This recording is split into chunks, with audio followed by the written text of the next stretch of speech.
this is a 1968 Morgan Plus 4. It is currently registered in Texas as a 1967 model. Presumably the current owner chose to title it that way in Texas when he brought it back from the UK because the actual month of manufacture was December of 1967. Although I'll go through some of the improvements and changes and whatnot that he's done over the years. I'm not sure if you can make it out from here. That's an aluminum radiator, custom made for Morgans. This body was disassembled in around 2000 or 2001, taken down to bare metal. The body was taken off the frame. Any suspect wood was replaced.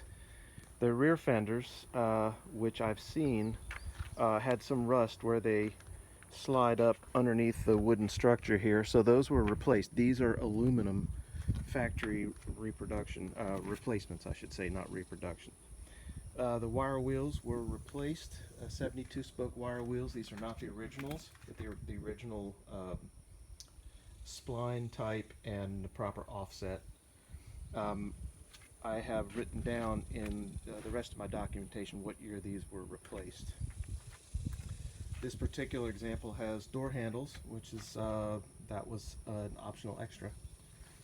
This is a point of wear on the car. The driver's elbow wore that down. It's supposed to look like that one. That's a fairly simple fix. There's just a piece of rubber underneath here and a metal strip. It's fairly simple to fabricate a new leather cover for it. The dash, my friend Frank custom made that just a couple of years ago and refinished it himself. I have the original if a buyer was interested in it. This Brooklands Blumels steering wheel looks to probably not be the original, but it is of the original type and size and shape. This has super sports style bucket seats. This car originally came with a bench seat, which is wrapped in plastic over here. This is the seat back, which I won't unwrap it. Well, here, I'll unclose it so you can see it. It's still in very good shape. The seat cushions, along with another tonneau cover, the convertible top, and side curtains are all in this box wrapped in plastic. They were always kept in a closet or under a bed indoors. This has the Super Sports style hood scoop on it. And we'll go under the bonnet in a second and show you why that's necessary. The door still opens fine, closes fine. The passenger doors drags a little bit at the bottom. I'll show that in a moment. There is an electric cooling fan, which is thermostatically controlled, but also can be turned on by flipping that switch. And the reason you didn't hear it come on at all was because there's a master battery cutoff switch here. Before I forget about it, this is a folding windshield hardware. There's a little hole here. You put a little bar about that long in there to give you leverage, so you can drop that. Of course, you'd have to take the mirror off. Frank chose to put his mirrors here just because it was a convenient place to mount them without having to drill holes. These little posts here are where the Brooklands type racing windscreens fit, little half moon shaped pieces. And those are in a bag. Seat belts, those are competition seat belts, and behind the seat there you can see the shoulder harness, which is still attached to the anchor points, but without the roll bar it probably wouldn't be safe to wear those over your shoulders. There's the gear shift lever, and beyond it is what they call a fly-off handbrake lever. The button works reverse of a normal handbrake. When you apply the brake, you pull it back and you push the button down, and then you keep it down while you push forward on the handle to let the pawl engage with the teeth on the little quadrant down below. And they call it a fly-off handbrake because if you're doing a hill climb, you sit on the starting line on an incline and you just yank back and let go on that, and the button pops up and it releases itself, so you can get your hands on the wheel right away. There are the pedals down there, the original style Morgan pedals. The Morgan dealers do have rubber pedal covers for these. They're not very expensive. This is the original type rubber mat on the, whoops, this side has carpet. That's the original style rubber mat, and underneath these carpet pieces there's the original style mat. which is also on the firewall beyond. The doors have storage pockets in them, and there's a locking glove box. It has a key for that. This one has overriders in the rear. Frank added a couple of reflectors after hearing about someone getting rear-ended in a Morgan. The passenger door, as you see, doesn't fit quite as well, and it has to do with the mounting of this trim piece here. It catches on the bottom edge here, but if you just raise like that, it closes fine. If you don't, it wants to drag. But other than that, the hinges are fine. This is the old style English tax disc. You can see where someone had a radio antenna at some point.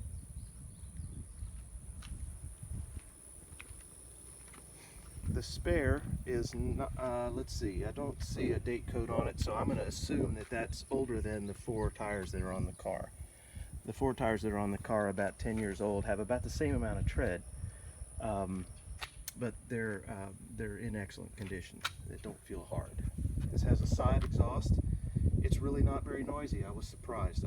My old 57 had a side exhaust, and it had a bothersome drone to it. So I actually moved the exhaust behind the wheel there and exited out the back with another resonator. This one, it's got a different muffler underneath it apparently. What you will hear much more with this is the sound of the side draft Weber carburetors. They make quite a bit of induction noise. It's not an objectionable sound, but here, I'll show you those in just a second here. Okay, here's the fun part. Frank installed a set of Weber 42 DCOE8 carburetors. They seem to be set up pretty well. I think it's probably running a little rich, because what I have read is that when a Weber is set up exactly right, you really have to use the enriching circuit, or the choke, whatever you want to call it. It's this part back here at the back, which is not hooked up, in order to start it. And this one runs a little rough when you first start it, as you heard in another part of the video, but quickly settles down. So that makes me think it's probably set up a little bit rich. So let me go over some of the other alterations that Frank made to this. You see underneath there the set of 4-tube headers. It's a 4-to-1 design. I'm not positive who made this setup. It may have been made by Greg Solo's engine room out in Santa Cruz, I think, California. You'll see that it has the narrow modern type fan belt. The original type was I think about 3/4 of an inch wide, and a lot of people replace it with this narrow type so they can do things like this, add an alternator. This car originally had a generator, as evidenced by the regulator here, which has been internally shunted and altered and rewired in order to allow the alternator to do its job of charging. You'll see the electric cooling fan, and that it's automatic. It comes on by itself as needed, but you can also turn it on from inside the cockpit. Down here you can see the dual circuit master cylinder. It's an upgrade over the original type, and that is the gear drive high torque starter, which is another nice thing, another nice feature. This little gizmo is the control for the fan thermostat, for the cooling fan thermostat. This is the fuse holder. Only 2 fuses on most Morgans. These are spares here. These are the active ones. There's a 35 and a 50 amp fuse only, protecting all the circuits. Typically headlights are not on a fuse for some reason. Heavy duty switch, I think, is how they get by with that. Those, by the way, that's an English designation, 35 and 50 amps. That is not the same as the normal ACG fuses you buy at the auto parts store. There's a coolant expansion tank made from, looks like a top and a bottom header tank from a brass radiator that's been modified and cut down to size. There's an aftermarket aluminum valve cover.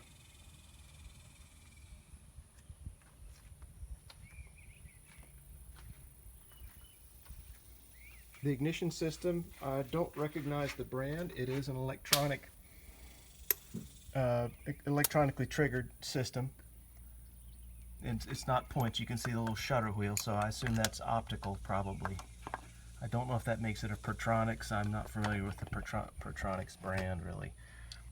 That is the part of the electronic ignition. I don't know whether or not this is capacitive discharge ignition or not. I know it fires properly. It works well. The conventional type coil, a Lucas coil. And that is the spin-on oil filter conversion kit. Uses a commonly available spin-on. And this replaces the canister type, in which you reuse the canister, the outer part, and replace the inner element like you do on modern BMWs and Volkswagens and such. That aluminum plate is a blanking plate that covers the spot where the original fuel pump would have gone, the mechanical one. That's the electric fuel pump there, which feeds into a Malpassi fuel pressure regulator, which has an integral filter, replaceable filter, and a sediment bowl down there. This is the toolbox, typical tool tray. Has the crank handle and the jack wrapped up in the towel here, a scissors jack, and then a spare belt. This is the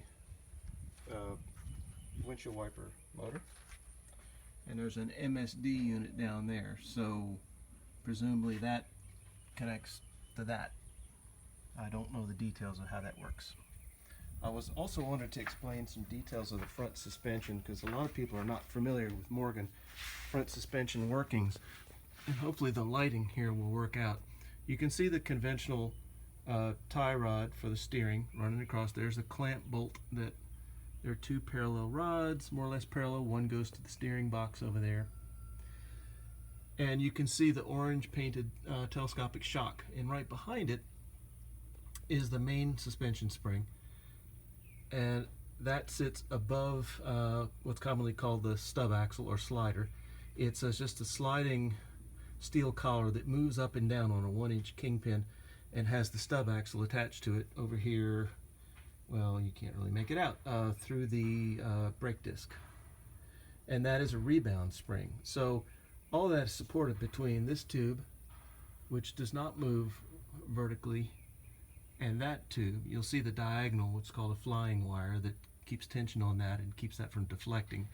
So the only movement is this part that's in the frame right now. That moves up and down. And in order to control front end shimmy, there's this flat thing here. It's made out of something similar to what a handsaw blade would be made of. At the chassis end, you can see there's a little glob of grease on there. It is controlled laterally, but it can slide in and out. So as the suspension moves up and down, it can slide in and out. But this end that's tied to an aluminum block, which is then tied to a bronze plate that slides up underneath the mainspring, that is there to isolate any rotational movement of this axle from winding up the spring. So if this end, if the shims are not adjusted properly, that end can move fore and aft, which translate to rotational motion here. So you get a little front end wobble if those are out of adjustment at usually between 50 and 55 miles an hour. If that happens, you just take out your 7/16 wrenches, loosen those nuts, get a thin screwdriver, and push the shims in close to the damper blade, and then retighten everything. And that usually takes care of the problem, unless you have worn out tie rod ends or your wheels are terribly out of balance or bent. Also wanted to show the nicely made aluminum oil sump. Now the drain is actually in the back, and that plug on the side, I assume that was always intended to be used for an oil temperature probe. I wanted to mention for a moment what a lot of people are concerned about on a Morgan. Number one thing is usually rot in the wood or in the metal. When Frank rebuilt this car, he took it down to the frame, replaced any metal or wood that was suspect. And this is a critical part of keeping rust out of this area. The factory did not caulk that seam.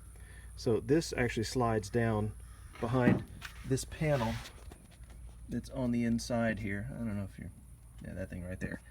And then that slides along the frame, and if water gets down in there, it's a place to collect water and corrode. Then often at the bottom of the door edge here, or underneath here, or at the base of this column down along here. So this is all in good condition. It's nice and solid. It doesn't have a lot of give to it, any give to it really. And there would be probably corrosion down inside underneath this mat. And I didn't remove the mat, but I did reach my hand up in there and I couldn't feel any. The wood is very solid. Typically on a Morgan you can grab here and move it laterally. I'm moving the whole car there. I've seen some cars, especially the 4-seat versions, where this moves laterally easily 1.5 inches to 2 inches. The wood often separates, the body often separates from the frame behind the wheel. You can see where the wood is bolted down there, and if you pull up and down on the back of the body, sometimes it lifts completely off the frame on one where the wood is worn out. Sometimes there's corrosion here, or it's pulled away from the wood. That's not an issue with this car at all. Again, you can see it's nice and solid, and not a trace of rust that I can find on this thing. Another condition that's pretty common with Morgans is you'll get a little crack right there. I think you can see that. There's a hole here for this side light to mount, and there's a brace underneath it. And just because the fact that a Morgan twists, the body has a certain amount of lack of rigidity torsionally, that stresses that point right there. And so it's not unusual to see damage there. And there are a couple fixes for it, usually involving a block of rubber and welding a large diameter washer underneath there. This is the package shelf area behind the seats. You can see it's padded, keeps the noise down a little bit. Frank chose to bolt it in place. It's just a couple of 1/2-inch bolts, all it takes to remove that. I wanted to demonstrate this neat little feature here. I've got the convertible top bows pulled up, and when the top is cold, it's often, if it's a vinyl top, it's often very stiff. And so Frank added these so that after the top is in place and all snapped down, you rotate this and it locks in place in this position, and it raises, it tensions the top. So I'll show this one as well. Maybe you can make this out. You just rotate that and the upper part goes up and tensions the top. So that's locked nice and tautly into place. Doesn't flap too much when you're driving. This car was bought by my friend Frank McLean in 1970 in the UK. He took it back to Germany where he was stationed in the Air Force, and it was his daily driver. He did a little bit of autocrossing, might have done some track racing, and it eventually wound up in Italy and then back in the US, and then in around 1980 I think he went to the UK and began racing seriously. He did a lot of modifications to the engine, managed to blow up a few engines, added a rollover structure and whatnot, and then he restored it around the year 2000. Okay, so we're going to do just a cold start. It hadn't been started since yesterday, so maybe you can hear the electric fuel pump ticking away. I'll wait for that to come to a stop. I'll give it 2 stabs of the accelerator.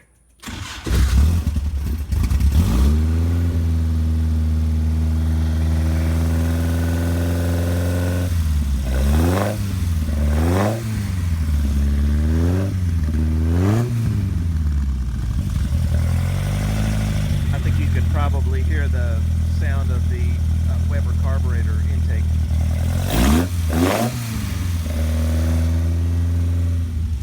We've got a couple gauges that aren't working quite right. There you go. Okay, so the fuel gauge, it sticks a little bit, and I just filled this yesterday, so it's pretty pessimistic. I suspect that's an issue with the sending unit. When the aluminum radiator was fitted, I think probably that's the point at which Frank was no longer able to use the water temperature gauge. So he installed this. There is, in addition, an oil temperature gauge, but this one is not hooked up. I assume he put it there just to fill the hole. I think it probably would not be a major project to get this water temperature gauge working. In my 57 plus 4, I had the same problem with the same 2 gauges. I recalibrated the fuel gauge, found out there was a problem with the sending unit, And with the help of a friend of mine in California, we got the water temperature gauge all worked out. And it is normal for this type of gauge to read hot when the ignition's turned off. Got a St. Christopher Protect Us medal there. This light tells you when the cooling fan has automatically kicked on because it's not very loud. Turn signals, wipers. This is the windshield squirting button. That one is probably heater fan. And there is no heater in this car. Don't really need one in Texas. I might have one that could be adapted in my spares, but it's not an original Morgan type.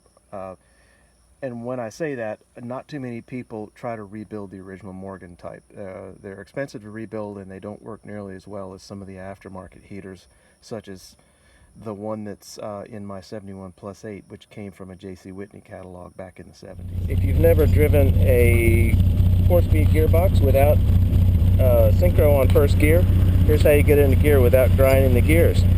This is a 4-speed gearbox, reverse on the upper left, 1, 2, 3, 4. You find the second gear gate, you pull against it, and it goes right into first without grinding. So you're using second gear synchros to get first gear synchronized.